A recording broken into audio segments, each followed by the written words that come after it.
அருமையான ஆண்டவராகிய இயேசுவின் நாமத்தினாலே அன்பினால் வாழ்த்துதலை தேவனுடைய பிள்ளைகளுக்கு நான் சொல்வதற்கு கடமைப்பட்டிருக்கிறேன். ஸ்தோத்திரம். நான் அநேகருடைய பேர் சொன்னேன், சபை பிரபர்களுடைய பேரை நான் சொல்ல மறந்துட்டேன். சபைக்கு இடம் வாங்கக்கூடிய நேரத்திலிருந்து அவருடைய பங்களிப்பு மிகவும் முக்கியமாக இருந்தது. அதற்காக அந்த குடும்பத்திற்காக நான் கர்த்தரை ஸ்தோத்திரிக்கிறேன்.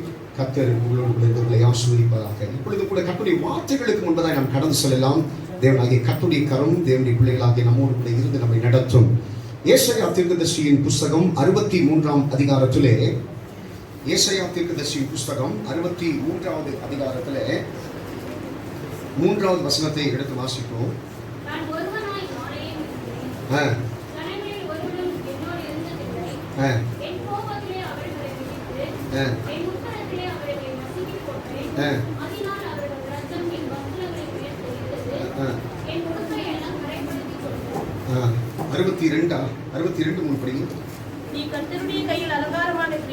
நீ கர்த்தருடைய கையில் அலங்காரமான கிரீடமும் உன் தேவனுடைய கரத்தில் ராஜ முடியுமாயிருப்பாய். கரங்களை தட்டி கர்த்தருக்கு ஒரு நன்றி சொல்லுங்க.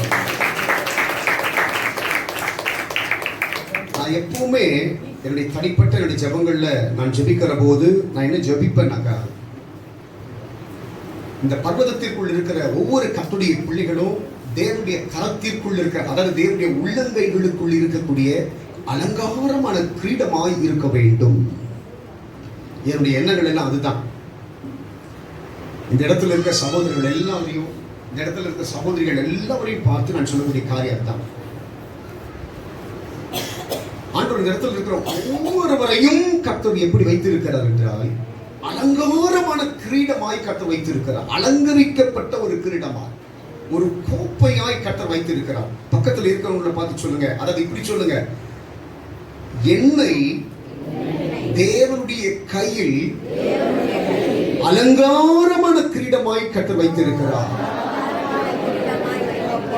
எல்லாம் சொன்னீங்களா? எல்லாம் சொன்னீங்களா? தைரியமா கை பிடிச்சு தைரியமா சொல்லுங்க, என்னை தேவனுடைய உள்ளங்கையில் அலங்காரமான கிரீடமாய் வைத்திருக்கிறார். கையை தட்டி கர்த்தருக்கு நன்றி சொல்லுங்க.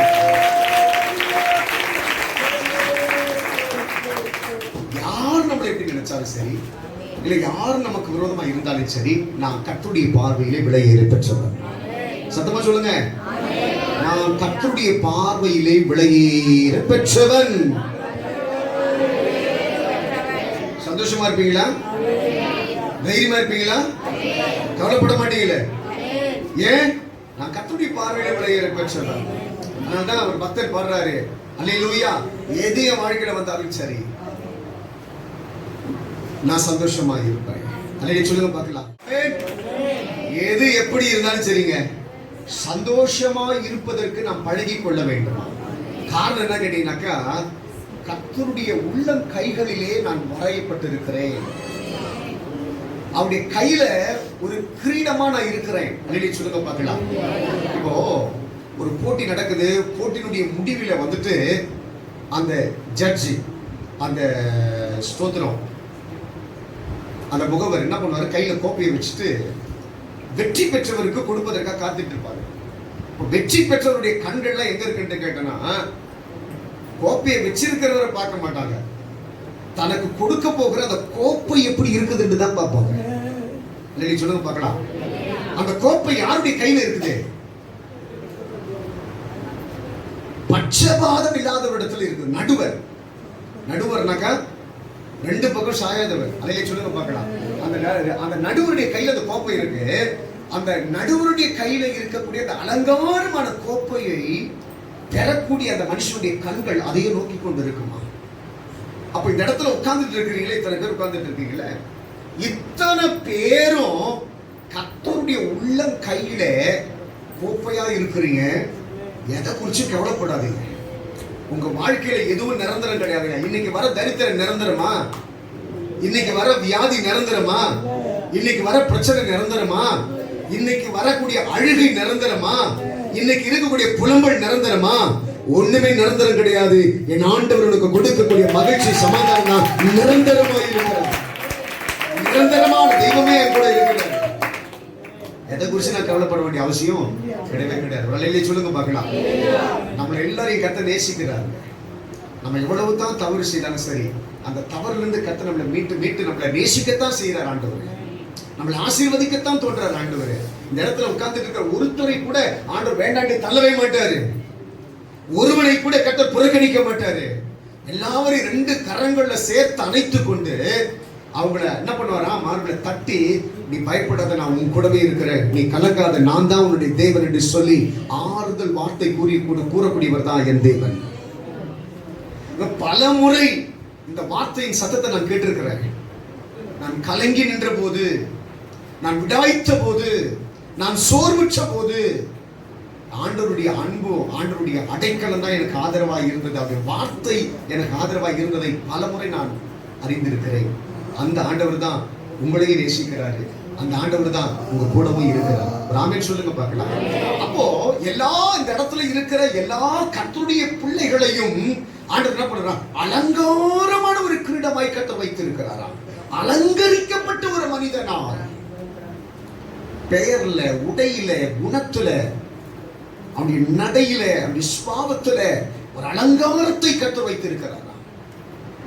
அப்போ தேவனுடைய கரங்களிலே அலங்கரிக்கப்பட்ட ஒரு மணவாளனாய் ஆயத்தப்படுத்தப்பட்டிருக்கிற நீங்களும் நானும் அதை என்ன பண்ணக்கூடாது, கரைப்படுத்தி விடாதபடி அல்லது எனக்கு கொடுக்கப்பட்ட ஸ்தானத்தை இழந்து விடாதபடி ஜாக்கிரதையா இருக்கணுமா? அல்லேலூயா சொல்லுங்க பார்க்கலாம். ஆண்டவர் உங்களுக்கு எனக்கு ஒரு பெரிய ஒரு ஸ்தானத்தை கட்ட தந்திருக்கிறாரு. உங்களுக்கு எனக்கு ஒரு பெரிய ஒரு கனத்தை தேவன் தந்திருக்கிறார். ஒரு உயர்வை கட்ட தந்திருக்கிறார். இந்த உயர்வை பெற்ற அல்லது உயர்வை பெறப்போகிற தேவனுடைய பிள்ளைகளாகிய நீங்கள் நானும் மிகவும் கவனமாய் இந்த உலகத்திலே வாழ்வதற்கு நாம் கடமைப்பட்டு இருக்க வேண்டும். எப்படி ஒரு புதிய உடை உடுத்து நாம் வெளியில போகிற போது அந்த உடையில சேர்பற்றக்கூடாது, அழுக்கு பற்றக்கூடாது சொல்லி எவ்வளவு கவனமா இருப்போமோ, அதே போலதான் ஆண்டவருடைய கையில நீ கனமுள்ள ஒரு பொருளா இருக்கிற, அந்த கனமுள்ள ஒரு பொருளா இருக்கிற நீ அந்த கனத்தை பாதுகாக்கிற ஒரு மனுஷியா இருக்க வேண்டும் என்று சொல்லி கர்த்தர் விரும்புகிறார். நான் விரும்பல, கர்த்தர் விரும்புகிறாராம். உங்க அப்பா இயேசு விரும்புறாரு. உன்னை கருவிலே கண்ட தேவன் விரும்புகிறார். என் பிள்ளை இப்படித்தான் இருக்கணும், என் பிள்ளை அவரு உன்னை நினைச்சு அவர் ஒரு பெரிய ஒரு கவிஞனா, உன்னை ஒவ்வொரு நிமிஷம் அப்படி உற்று பார்த்து பார்த்து பார்த்து பார்த்து ஒரு சிலை வடிக்கக்கூடிய ஒரு மனிதன் எப்படி அந்த சிலையை அழகு பார்த்து பார்த்து பார்த்து வடிப்பானோ, அதே போல உன்னை அப்படியே அழகு பார்த்து பார்த்து பார்த்து பார்த்து பார்த்து உன்னை அப்படியே வர்ணிச்சிருக்கிறார், உன்னை வடிவமைத்து இருக்கிறார். அதனாலதான் ஒரு பக்தர் சொல்றாரு, சேற்றில் இருந்து என்னை அவர் தூக்கினார், சுத்தவானா என்னை மாற்றினாரா.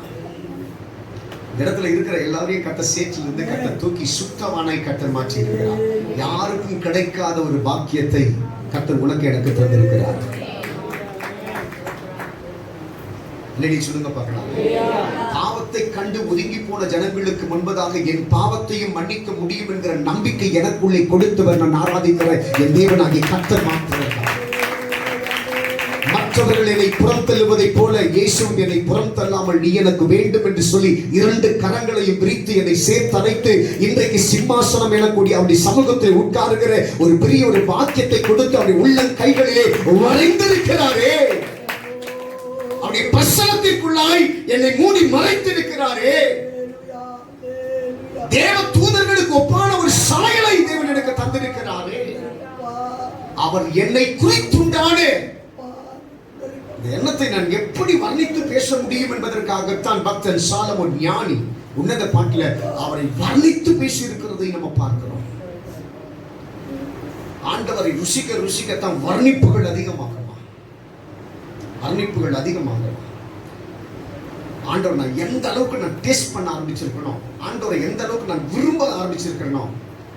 என்னுடைய பாடல்கள் எல்லாம் எழுதுகிறதுக்கு கர்த்தர் கிருபை கொடுத்தாரு.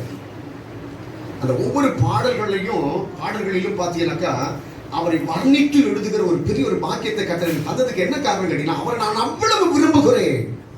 யாருக்கு முன்னாடி எங்க அப்பா இயேசு நான் விட்டு கொடுத்தது கிடையாது. யாரா இருந்தாலும் சரி, ஆண்டவருக்கு விரோதமா ஒருத்தன் பேசுறேன், அந்த இடத்துல நின்று பேசுவேன், கேட்பேன். அல்லேலூயா சொல்லுங்க பார்க்கலாம். அந்த கிருபை கத்து தந்திருக்கிறார். அல்லேலூயா, அல்லேலூயா. அப்போ பேசிட்டு இருக்கிற நானா இருந்தாலும் சரி, அந்த தாயாரா இருந்தாலும் சரி, வசனத்தை கேட்கிற நீங்களா இருந்தாலும் சரி, கர்த்தருடைய கையிலே எப்படி இருக்கிறோமா, அலங்காரமான ஒரு கிரீடமாய் கர்த்தர் உன்னை என்னை வச்சிருக்கிறாரு. கனவீனமான ஒரு கிரீடமாய் அல்ல, விலை மதிப்புள்ள ஒரு கிரீடமாய் கர்த்தர் உன்னை என்னை மாத்திருக்கிறார். திரும்பவும் பக்கத்தில் இருக்கவங்களுடைய கையை பிடிச்சு சொல்லுங்க, கனமுள்ள ஒரு கிரீடமாய் அவருடைய கையிலே என்னை வைத்திருக்கிறார். இதை விட கனம் எனக்கு வேற ஒண்ணும் கிடையாது. கையை தட்டி கர்த்தருக்கு நன்றி சொல்லுங்க. இதை விட வேற என்னங்க வேணும்? வேற சந்தோஷம், இதை விட சந்தோஷம், பெரிய சந்தோஷம் உலகத்தில் எதுவுமே கிடையாது. அப்ப நல்ல கவனிக்க பார்க்கலாம், இவ்வளவு விலை மதிப்புள்ள ஒரு கிரீடமா கர்த்தர் நம்மள வச்சிருக்கிறாரு. அவருடைய கைகளில் இருந்து நாம் வழுகி போக கூடாதபடி, அவருடைய கைகளில் இருக்கிற நான் உடைந்து சிதைந்து போய்விடாதபடி நாம் ஜாக்கிரதையாய் நம்மை பாதுகாக்கிறவர்களாய் இருக்க வேண்டும். நல்ல கவனிங்க, தலைக்கு மேலே இருக்கிற போது இந்த முடிக்கு நம்ம எவ்வளவு மரியாதை கொடுக்கிறோம். ஃபர்ஸ்ட் ஷாம்பு போடுறோம், அதுக்கப்புறம் என்ன பண்றோம், கண்டிஷனர் போடுறோம். இதெல்லாம் எனக்கு இப்பதான் தெரியும். கண்டிஷனர் போடுறோம், அதுக்கப்புறம் எண்ணெய் போடுறோம், அதுக்கப்புறம் அதை சீவுறதுக்குன்ட்டு எப்போ ஒரு சீப்பு வாங்கி வச்சிருக்கோம். அல்லடி சொல்லுங்க பார்க்கலாம். இதுக்கு அவ்வளவு மரியாதை. அப்பப்போ கண்ணாடி பார்த்து பார்த்து தடவும். நம்ம பின்னாடி சர்ச்சை கண்ணாடி கூட நிறைய பேர் வந்து முன்னாடி பார்த்து இப்படி தடவுறாங்க, இப்படி தடவுறாங்க. நான் இங்கேருந்து பார்த்துட்டு இருக்கிறேன் எல்லாத்தையும். அந்த ஸ்க்ரீன் போட்டதுனால நிறைய மறைஞ்சு போச்சு. ஃபர்ஸ்ட் வந்த உடனே பாஸ்டர் பார்க்கறது, சர்ச்சைக்குள்ள வரதுலாம் அங்கேருந்து பார்த்து அப்படி பார்த்துட்டு அப்படி வராங்க. சந்தோஷம் தான், கர்த்தருடைய ஆசீர்வாதமாக கேட்டோம். அதுலாம் தவறு கிடையாது. பார்த்துங்க, அன்னைக்கு சொல்லுங்க பார்க்கலாம். இப்போ பாருங்க, அந்த முடி மேலே இருக்கிறப்ப அவ்வளவு கனம், அவ்வளவு மரியாதை அதுக்கு. அப்பப்போ ஒரு கட்டிங், அது வெளுத்து போச்சுனாக்கா அப்பப்போ ஒரு டையிங். அன்னைக்கு சொல்லுங்க பார்க்கலாம், அவ்வளவு அதுக்கு மரியாதை கொடுக்குறோம். அந்த முடி ஒன்று உதிர்ந்து என்னுடைய உணவில் விழுந்து விட்டால் அவ்வளவு பெரிய தகராறு, அவ்வளவு பெரிய தகராறு. எப்படி இந்த முடி சாப்பாட்டுல இருக்கும், தூக்கி போட. நல்ல கவனிப்பா. இந்த ஒரு எக்ஸாம்பிள் நான் உங்களுக்கு சொல்றதுக்கு என்ன காரணம் கேட்டீங்கன்னா, ஆண்டவருடைய கையில அலங்காரமான கிரீடமா இருக்கிற வரையில் தாங்க உங்களுக்கு மரியாதை. அது நழுகி கீழே விழுந்துருச்சுனாக்கா நீயே கூட உன்னை மதிக்க மாட்ட. அல்ல சொல்லுங்க, ஆண்டவருடைய கையில விலை மதிப்புள்ள ஒரு கிரீடமான இருக்கிற வரையில் தான் மற்றவங்க உன்னை ரசிப்பாங்க, மற்றவங்க உன்னை விரும்புவாங்க, மற்றவங்க உன்னை நேசிப்பாங்க, மற்றவங்க உன்னை பார்த்து வர்ணிப்பாங்க எல்லாமே. அது கொஞ்சம் நழுகி கீழே விழுந்து உடஞ்சி போச்சுனாக்கா ஒருத்தர் கூட நான் பார்த்து செய்ய மாட்டேன். இந்த அழகு கோப்பைகள் எல்லாம் உடஞ்சி போய் கிடக்கும். அந்த அழகு கோப்பைகளை பார்க்கறப்ப ஒரு நிமிஷம் நின்று நான் யோசிப்பேன். என்ன யோசிப்பேன்னா, இந்த கோப்பைகள் அந்தந்த வீட்டில் அந்தந்த ஸ்தானத்தில் இருக்கிறப்போ எத்தனை பேர் இதுக்கு முன்னாடி வந்து போட்டோ எடுத்திருப்பாங்க, எத்தனை பேர் இது எந்த இடத்துல வாங்கினீங்க, எவ்வளோக்கு வாங்கினீங்கன்னு கேட்டிருப்பாங்க. இப்போ உடஞ்சி திரும்பி இதுக்கு வந்துச்சே, ஒருத்தனுடைய கண்ணாவது அதுல படுதா? ஒருத்தனாவது வந்து குப்பைக்கு முன்னாடி போய் ஒரு செல்ஃபி எடுக்கிறானா? நம்ம எடுத்துருக்கோமா? குப்பைக்கு முன்னாடி போய் குப்பை பாக்ஸுக்கு முன்னாடி போயிட்டு ஒரு செல்ஃபி எடுத்துருக்கிறோமா? எடுத்துக்கிறேன். காரணம் என்ன கேட்டா, எல்லாம் கனத்தை தான் நம்ம விரும்புறோம். நாம் கனமாய் வாழ வேண்டுமானால் ஆண்டவர் கொடுத்திருக்கிற கனத்தை ஒரு காலம் இழந்து போகக்கூடாது. ஆண்டவர் கிட்ட இருக்கிற வரையிலும் தாங்க மரியாதை. ஆண்டவருடைய சமூகத்தை விட்டு போயிட்டனாக்க மரியாதை கிடையாது. கெட்ட குமார் அப்பன் கூட இருக்கிற வரையிலும் தான் அவன் ஒரு பெரிய செல்வந்தன். அப்பனை விட்டு போயிட்ட பிறகு அவன் சாதாரண ஒரு பன்றிக்கு மேய்க்கிற சாப்பாடை சாப்பிடக்கூடிய அளவுக்கு ஒரு மோசமான நிலைக்கு அவன் தள்ளப்பட்டான். எனக்கு இந்த இடத்துல இருக்கிற ஒவ்வொருத்தரையும் நான் பார்த்து சொல்றேன், நம்முடைய பிள்ளைகளுக்கு கூட அப்படி சொல்லிதான் வளர்க்கணுமா? ஆண்டவரோடு கூட நீ இருந்தனா ஆண்டவருடைய கைகளிலே நீ வரையப்பட்டு இருப்பாயானால், ஆண்டவருடைய கையில ஒரு கிரீடமா இருப்பாயானால், நீ எப்பவுமே கனமா ஆசீர்வாதமா தான் இருப்ப. அந்த ஆசீர்வாதத்தை ஒரு காலம் இழந்து விடக்கூடாது. அதுல ரெண்டு காரியத்தை நான் உங்களுக்கு சொல்லி நான் முடிக்கிறேன், சீக்கிரமா முடிக்கிறேன். அதுல ரெண்டு காரியத்துல முதல் காரியம், எனக்கு ஆண்டவர் கொடுத்திருக்கிற அந்த ஸ்தானம் என்னை விட்டு விலகுவதற்கு ரெண்டு காரியம். ஒண்ணு, ஆண்டவர் என்னை உயர்த்தி வைத்திருக்கிற போது தற்பெருமை என்கிற ஒரு ஆவி எனக்குள்ளே வந்து விடக்கூடாது. சொல்லுங்க பார்க்கலாம். எக்காரணத்தை நான் திருப்பி நான் உங்களுக்கு சொல்றேன். ஆண்டவருடைய உயர்த்தி அலங்காரமான ஒரு கிரீடமாய் பழைய நிலைகளை மாற்றி உன் பாவங்களை கழுகி உன்னை சுத்திகரித்து உன்னுடைய நிலையை கண்டு அவர் உன்னை உயர்த்தி வைத்திருக்கிற போது என்னால் தான், என் ஞானத்தால் தான், என் பலத்தால் தான், நான் என்கிற ஒரு வார்த்தை உனக்குள்ளே வருமானால், தேவனை மறந்து வருமானால் உன் நிலைகள் தகர்க்கப்படுகிறதற்கு ஒரு காரணமாய் மாறிவிடும். வேதத்திலிருந்து ஒரு வார்த்தையை நான் உங்களுக்கு சொல்ல விரும்புகிறேன். எசேக்கியேல் தீர்க்கதரிசியின் புத்தகம் 28வது அதிகாரத்தில் 14வது வசனத்தை எல்லாம் வேதாகமத்தில் திருப்பிக் கொள்ளுங்க. எசேக்கியேல் தீர்க்கதரிசியின் புத்தகம் 28வது அதிகாரத்துல 14வது வசனத்தை வேகமா வாசிங்க பார்க்கலாம். நல்ல கவனி. நீ காப்பாற்றுகிறதற்காக அபிஷேகம் பண்ணப்பட்ட கேரு தேவனுடைய பரிசுத்த பர்வதத்தில் உன்னை நான் வைத்தேன். அக்கினிமயமான கற்களின் நடுவே நீ உலாவினாய். வாசிங்க.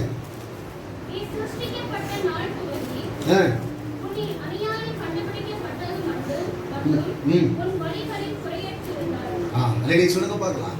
இப்போ இந்த இடத்துல ஆண்டு சொல்றாரு, இவ்வளவு அழகா அந்த வசனத்தை இவ்வளவு தெளிவா சொல்றாரு பாருங்க. நீ இந்த கற்களை கொண்டு பதிக்கப்பட்டு இப்படிப்பட்ட விலையேற பெற்ற ஒரு மனிதனாய், இப்படிப்பட்ட விலையேற பெற்ற ஒரு தூதனாய் நான் உன்னை படைத்தேன் என்று கர்த்தர் சொல்றாரு. நல்ல கவனிங்க பாருங்க. அந்த தூதனுடைய அந்த விலை பாருங்க, எப்படி அவனுடைய வர்ணிப்பு பாருங்க எப்படி இருக்குட்டு. நான் உன்னை எல்லாம் இப்படி எல்லாம் வச்சேன்.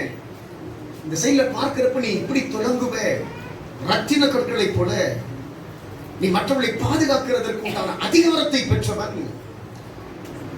நீ இவ்வளவு பெரிய ஆளு, ஆண்டவருக்கு அடுத்த ஸ்தானத்தில் நான் உன்னை வச்சேன். இன்னொரு இடத்துல சொல்றது, தேவ தூதர்களை காட்டிலும் மனிதன் சற்று சிறியவனாய் உருவாக்கப்பட்டவன்.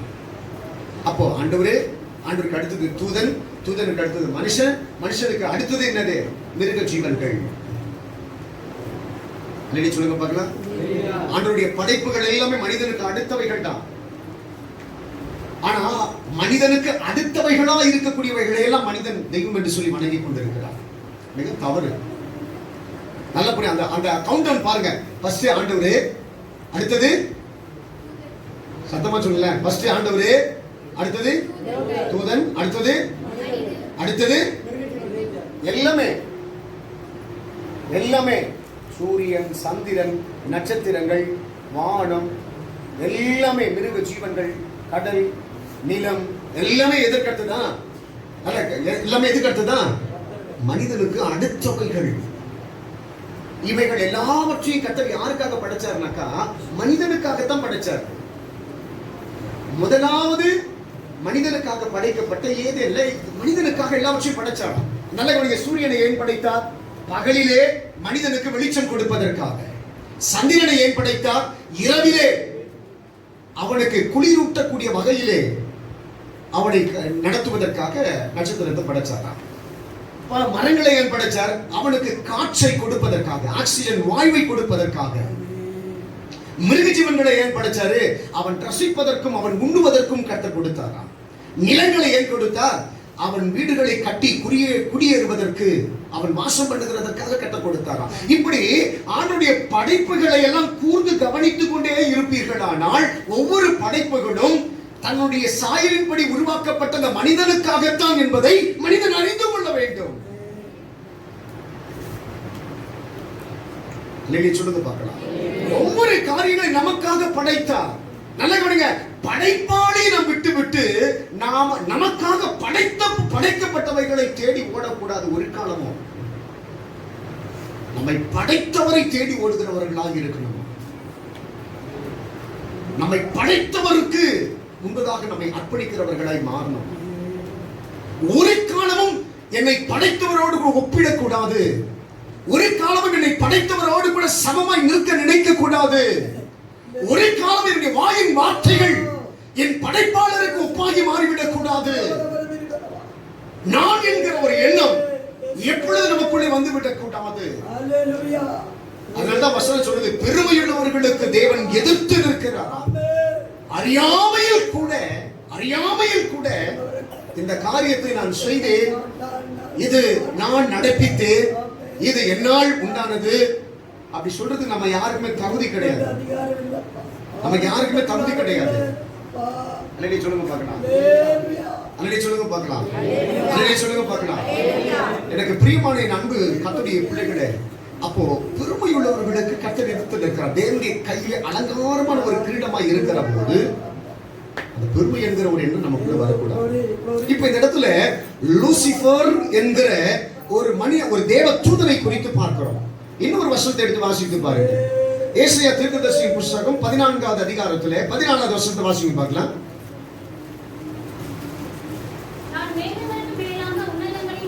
நல்ல கவனித்து பார்க்கலாம்.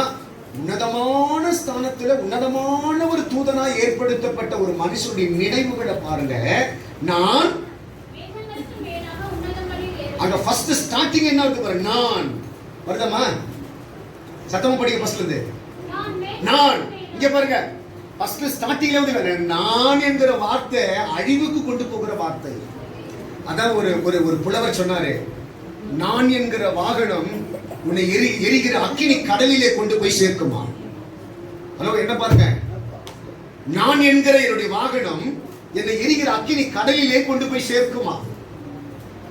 நான் என்கிற வாகனம், அல்லேலூயா சொல்லுங்க பார்க்கலாம். நாங்கள் என்கிற வாகனம் தேவனுடைய பரிசுத்த புயத்திற்கு முன்பதாக என்னை கொண்டு போய் சேர்க்கும். அல்லேலூயா சொல்லுங்க பார்க்கலாம். அப்ப அந்த வசனத்துல வாசிக்கிறோம், நான் மேகங்களுக்கு மேலாக உன்னதங்களில் ஏறுவேன், உன்னதமானவருக்கு ஒப்பாவேன்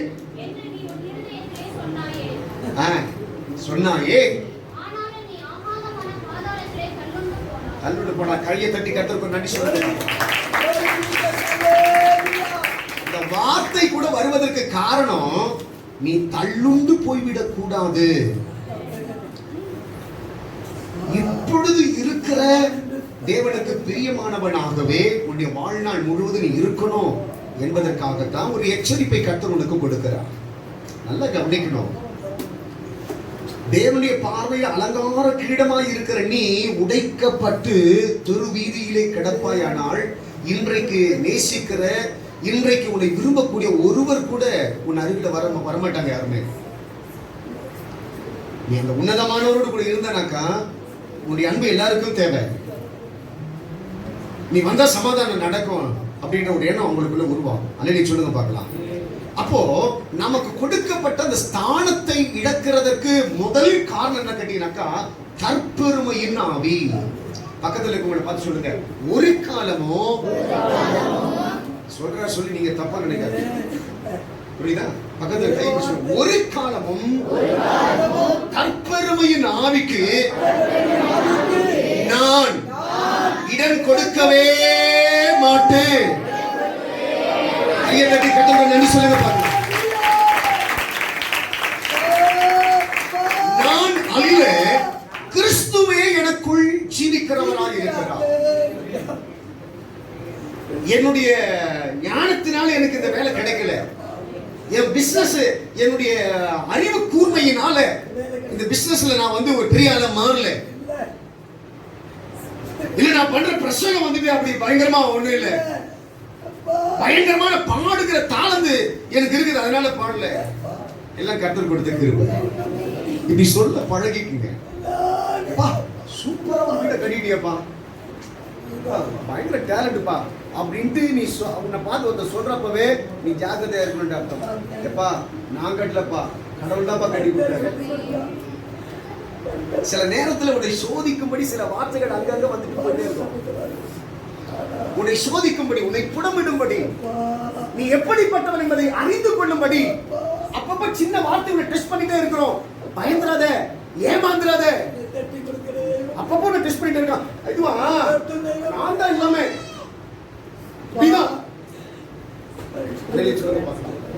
அது விழுந்து போகிறதுக்கு ஃபர்ஸ்ட் வார்த்தையா மாறிடும். சொல்லுங்க பார்க்கலாம். அல்லேலூயா சொல்லுங்க பார்க்கலாம். அல்லேலூயா சொல்லுங்க பார்க்கலாம். அந்த ஒரு வார்த்தை, காலமே இது பொய்யடா, மனிதனுடைய வாழ்க்கை காற்றடித்த ஒரு பையடா. அல்லேலூயா சொல்லுங்க பார்க்கலாம். ஒரு எப்போ இந்த வாழ்க்கையினுடைய முடிவு உண்டாகும் என்று சொல்லி யாருக்குமே தெரியாது. அப்படிப்பட்ட ஒரு கேரண்டி இல்லாத ஒரு வாழ்க்கை நீங்கள் நான் வாழ்ந்துட்டு இருக்கிறீங்க. இந்த வாழ்க்கை வாழ்ற நமக்கு எதுக்குங்க இவ்வளோ பெருமை, இவ்வளோ போட்டிகள் எல்லாம்? தள்ளி சொல்லுங்க பார்க்கலாம். ஆண்டவர் எதிர்பார்க்கல இதெல்லாம். ஆண்டவர் வேண்டாம் என்று சொல்லி நினைக்கலாம். நல்ல கவனிக்க பாருங்க, வார்த்தை எவ்வளவு அழகா சொல்லுது பாருங்க. உன்னை இப்படிப்பட்ட ஸ்தானத்துல நான் வச்சிருந்தேன், உனக்குள்ள பெருமை வந்ததினாலே வானத்திலிருந்து நீ தள்ளப்பட்டாய். எங்கிருந்து? தேவனுடைய கரத்திலிருந்து அல்ல, தேவனுடைய ஸ்தானத்தில் இருந்து நீ தள்ளப்பட்டாய். இன்னைக்கு இந்த வார்த்தை நம்மை நோக்கி வருவதற்கு என்ன காரணம்? ஆண்டவருடைய கைகளிலே அலங்கார கிரீடமாய் இருக்கிற நீ நானும் ஆண்டவருடைய கரத்தை விட்டு நழுகி ஆண்டவர் உனக்கு எனக்கு கொடுத்திருக்கிற ஸ்தானத்தை மறந்து ஆண்டவருக்கு அருவருப்பான காரியங்களை செய்து அதை இழந்துவிடக் கூடாது என்பதற்காகத்தான் கர்த்தர் இந்த எச்சரிப்பின் சத்தத்தை உனக்கு மேலே கட்ட வைக்கிறார். உன் ஸ்தானத்தை வேற யாரும் பெறக்கூடாது. உன் ஸ்தானத்திற்கு வேற யாரும் வரக்கூடாது. நீ ஆண்டவரை விட்டு விலகி போய்விடக் கூடாது. ஆண்டவரை விட்டு தனிமைப்படுத்தக் கூடாது. கர்த்தர் விரும்பினதினால்தான் இன்றைக்கு அவருடைய வார்த்தைகளை கர்த்தர் உங்களுக்கு கொடுக்கிறார். இரண்டாவது ஒரு காரியத்தை நான் உங்களுக்கு சொல்ல விரும்புகிறேன். இரண்டாவது, நம்முடைய ஸ்தானத்தை விட்டு நாம் கலங்கி போகிறதற்கு காரணம் எடுத்து வாசிங்கள் பார்க்கலாம். எபிரேயரின் புஸ்தகம் 12வது அதிகாரத்திலே 16வது வசனம்.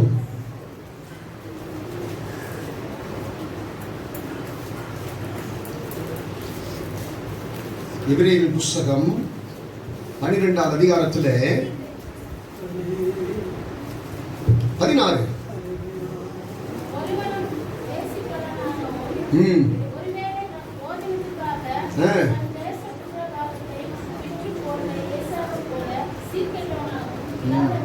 நல்ல கவனிங்க பார்க்கலாம். வசனத்தினுடைய ஆழத்தை தயவு செய்து புரியுங்கம்மா. அதனால தான் நான் சொல்றேன், சொல்ற வார்த்தையெல்லாம் எழுதி வச்சுங்க. வீட்டுக்கு போன உடனே ஃப்ரீயா இருக்கிறப்ப அந்த வசனத்தை புரட்டி பாருங்க. இந்த வசனத்திலிருந்து கர்த்தர் என் கூட என்ன பேசுறாருன்னு தெரியும். அல்லே சொல்லுங்க பார்க்கலாம். இந்த இடத்துல பாருங்க, ஒரு அருமையான ஒரு தீர்க்கதரிசன வசனம் வார்த்தை சொல்லுது பாருங்க. பவுல் மூலமா கர்த்தர் பேசுறாரு. என்ன பேசுறாருனாக்கா, ஒருவனும் ஏசாவை போல ஒருவேளை பயிற்றுங்களுக்காக தன்னுடைய சேஷ்ட புத்திர பாகத்தை இழந்து போய்விடக் கூடாது. ஏமா, இதுதான் ரொம்ப முக்கியமானது. முதல்ல ஒரு ஸ்தானத்தை இழக்காது இருக்கிறதுக்கு தற்பெருமை, நான் என்கிற ஆவியை உனக்குள்ளே கொண்டு வராதபடி நீ ஜாக்கிரதையா இருக்கணுமா. இரண்டாவது காரியத்தை ஆண்டவர் சொல்றாரு, அற்பமான காரியங்களுக்காக உன் கனத்தை நீ இழந்து விடக் கூடாது. நீ கர்த்தருடைய பிள்ளை, நீ ஆண்டவருடைய கரத்தில் ராஜ முடியாய் இருக்கிறவன், ஆண்டவருடைய பார்வையில் விலையேற பெற்றவன். உன்னை பாதுகாக்கும்படி தேவனுடைய தூதர்களை கர்த்தர் காவல் வைத்திருக்கிறார். இவ்வளவு பெரிய ஸ்தானத்தில் இருக்கிற நீ, ஏசா என்கிற ஒரு மனிதனை கர்த்தர் குறிப்பிட்டு இந்த மனிதனை போல நீ வாழ்ந்து விடக் கூடாது என்று சொல்லி உனக்கும் எனக்கும் புத்தி புகட்டுகிறார். சொல்லுங்க பார்க்கலாம். நல்ல கவனிங்க. யோசேப்பின் ஏரிலிருந்து இயேசு கிறிஸ்து துளிர்த்தார் என்று சொல்லி வேதம் சொல்லுகிறது மத்திய எழுதின சுவிசேஷத்துல. ஆனா இது இப்படி வரக்கூடாது. எப்படி வரணும்? ஏசா என்கிற வேரிலிருந்து இயேசு கிறிஸ்து துளிர்த்தார் என்று சொல்லி தான் வரணும். ஏன்னா ஆபிரகாம், ஈசாக்கு, அடுத்த தலைமுறையில யார் இருக்கிறா? யாக்கோபு. அடுத்த தலைமுறையில, சத்தமா சொல்லுங்களேன், எல்லாருக்கும் புரியுது. அவனை சொல்றதுக்கு பயப்படுறீங்க. நல்ல கவனிங்க. ஆபிரகாம், ஈசாக்கு, யாக்கோபு, அடுத்தது யாரு? யோசுவா கிடையாது, யோசேப்பு கிடையாது. ஸ்தோத்திரம். நல்ல கவனிங்க பார்க்கலாம். சாரி, நான் தவறு சொல்லிட்டேன்.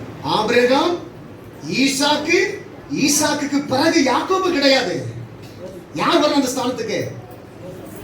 ஏசா வரணும். ஏன்னா மூத்த புத்திரர்களுக்கு தான் சேஷ்ட புத்திர பாகத்தை ஒடுக்குறது தலைமுறை, ஆண்டுடைய கட்டளை. இப்போ ஏசாவுக்கு சேர வேண்டிய அந்த சேஷ்ட புத்திர பாகத்தை இப்ப யாரு வாங்கிட்டு போறா? யாக்கோபு வாங்கிட்டு போறான். இது இழந்ததற்கு என்ன காரணம்? யாக்கோபு கிடையாதுங்க, ஏசா தான் காரணம். ஒரு பெரிய ஒரு விலை மதிப்புள்ள ஒரு ஆசீர்வாதம் ஏசாவுடைய தலைமையில இருக்கு. அவன் என்ன சொல்றான்? என்னுடைய ஒருவேளை பசியாற்றுவதற்காக என்னுடைய சேஷபுத்திர பாகத்தை உனக்கு நான் கொடுக்கிறேன். நல்ல கவனிக்க பார்க்கலாம். இன்னைக்கு ரட்சிக்கப்பட்டு அபிஷேகம் பெற்று கர்த்தருடைய கரத்திலே அலங்கார கிரீடமாய் இருக்கிற அநேக கர்த்தருடைய பிள்ளைகள் அற்பமான காரியங்களுக்காக அந்த ஆசீர்வாதங்களை எல்லாம் இழந்து இன்றைக்கு கனமற்ற ஒரு வாழ்க்கை அநேகர் வாழ்ந்து கொண்டிருக்கிறதை நான் பார்க்கிறேன். நான் சொல்வதில் நான் கூச்சப்படவே மாட்டேன். எனக்கு தெரிந்த ஒரு கனமுள்ள ஒரு மனுஷன் இன்றைக்கு கனிமா நகர் பகுதியில் இருக்கிறார்.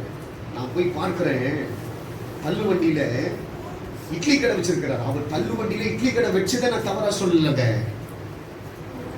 எவ்வளவு கனமுள்ள ஒரு கர்த்தருடைய சபையை கட்டி கனமுள்ள ஒரு ஊழியத்தை செய்தவர். கிட்டத்தட்ட ஒரு 40க்கும் மேற்பட்ட திருமணங்களை செய்தவர். அவருக்கு ஆண்டவர் கொடுத்த அந்த கனமான வாழ்க்கையை அவர் இழந்ததினாலே அந்த இழப்பு எங்க கொண்டு வந்து வச்சிருக்குனாக்கா,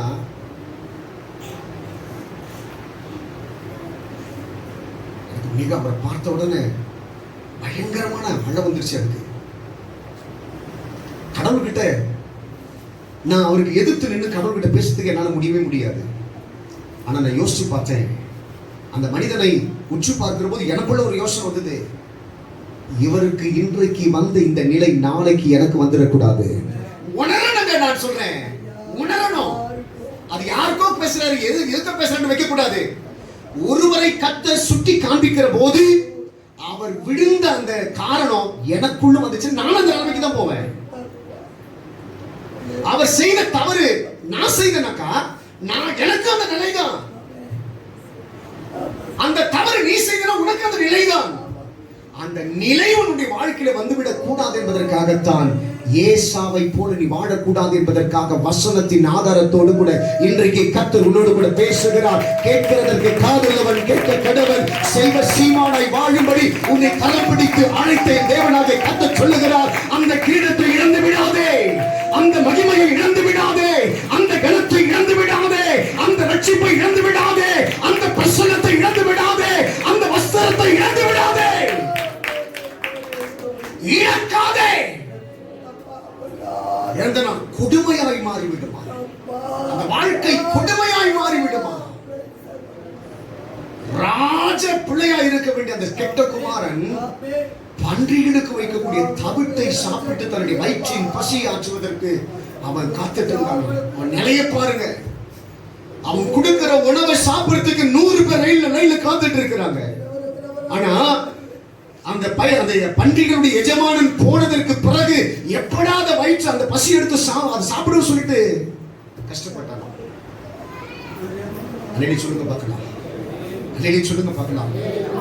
ஒவ்வொரு முறையும் கர்த்தர் நம்மை கண்டித்து உணர்த்துகிற போதெல்லாம் இந்த நிலைப்பாடுகள் என் ஜனத்திற்குள்ளே வரக்கூடாது என்பதற்காகத்தான் எனக்கு ஆண்டவர் கொடுத்திருக்கிற அந்த ஸ்தானம், அந்த ரட்சிப்பு, ஆண்டவர் கொடுத்திருக்கிற அந்த மேன்மை, அந்த உயர்வு இழக்கிறதற்கு கடுகளவு கூட நாம் இடம் கொடுக்க கூடாது என்று சொல்லி கர்த்தர் எச்சரித்துக் கொண்டிருக்கிறார்.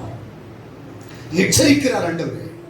அந்த மனிதனை பார்க்கிற போது அந்த மனிதனுக்காக சண்டை போடுற அளவுக்கு ஆண்டவர் எனக்கு பலத்தை கொடுக்கல. ஆண்டவர் கிட்ட நான் ஒரே ஒரு வார்த்தை, வாகனத்தை ஓட்டிட்டு வரும்போது சொன்ன, ஆண்டவரே ஒரு காலமும் இந்த தவறு நான் செய்து விடக்கூடாது, என்னை இடைக்கட்டி பாதுகாத்துக் கொள்ளுங்க ஆண்டவர். ஒரு காலமும் இந்த பிழை உமக்கு முன்பதாக நான் செய்து, ஏன்னா ஒரு கனமுள்ள ஒரு பொருளை வச்சிருக்கிறீங்க, நானே உங்க கையில இருந்து நழுகி போய் உடைஞ்சு போயிடக்கூடாது, ஒதுக்கப்பட்டு விடக்கூடாது, என்னை பத்திரமா பாதுகாத்துங்க ஆண்டவரே, என்னை பத்திரமா பாதுகாத்துன்னு சொல்லிட்டு கடவுளுடைய கருத்துல அப்பவே ஒப்பு கொடுத்தேன். இந்த சத்தியத்தை கேட்கிற கர்த்தருடைய பிள்ளைய இப்பவே கர்த்தருடைய கருத்துல ஒப்பு கொடு. ஆண்டவர் தான் உங்க கூட பேசிட்டு இருக்கிறாரு. ஒப்பு கொடு. ஆண்டவரே, எவ்வளவு கனமுள்ள என் சொந்தக்காரங்க எல்லாம், என்னை சூழ்ந்திருக்கிற ஜனங்கள் எல்லாம், என்னுடைய உறவினர்கள் எல்லாம், என்னை சூழ்ந்திருக்கிற நண்பர்களுடைய கூட்டங்கள் எல்லாம் எவ்வளவு கனவீனமா நினைச்ச நேரத்திலும் என்னை ஒரு கனமுள்ள ஒரு பொருளாய் மாற்றி இந்த உலகத்தில் உயர்வை கொடுத்து கத்த நடத்திட்டு இருக்கீங்களே, அதை ஒரு காலம் நான் கனவீனமா நினைக்க கூடாது. ஒருவேளை பயிற்சிகளுக்காக எனக்கு சேர வேண்டிய சேஷ்டபுத்திர பாகத்தை இழந்த ஏசாவை போல நானே என் ரட்சிப்பை இழக்க கூடாது. நானே எனக்கு கொடுக்கப்பட்டிருக்கிற கிரீடத்தை இழக்க கூடாது. உங்க கையில எனக்கு ஒரு இடம் கிடைக்காமல் போய்விடக் கூடாது. ஆண்டவருடைய கரத்தில் ஒப்பு கொடுப்பதற்கு நாம் கற்றுக்கொள்ள வேண்டும். அதனால தாவீது சொன்னாரு, எப்பவுமே உங்க கூடவே நான் இருக்கிறதுக்கு ஆசைப்படுறேன். என்னுடைய ஆலயத்தில் தங்கி இருப்பதையே நான் வாஞ்சிக்கிறேன் என்று சொல்றாரு.